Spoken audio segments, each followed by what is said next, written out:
Casa la preț de apartament. Bună ziua, dragii mei! Astăzi suntem în cartierul Izvor, mai exact Valea Cufor numărul 7. Astăzi vreau să vă prezint o casă pe parter, 3 dormitoare living open space. Casa are o amprentă la sol de 128 de metri pătrați, curtea destul de spațioasă, 800 de metri pătrați. După cum vedeți pe casă sunt amplasate și panouri fotovoltaice de 3,5 kW. În fața casei sunt amenajate 4 locuri de parcare.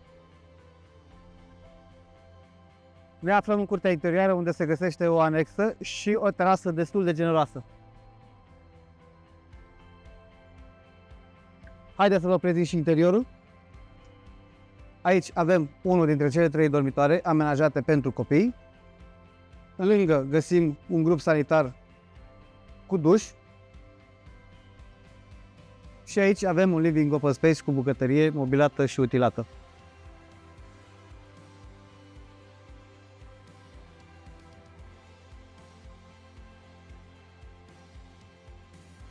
Ne aflăm în al doilea dormitor, unde avem în vedere spre curtea interioară.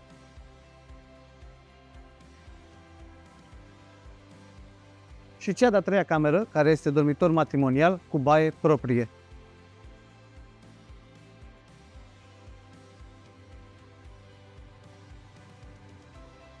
Casa este încălzită cu centrală termică pe gaz, dar extra avem în fiecare cameră încălzire în pardoseală cu termostat.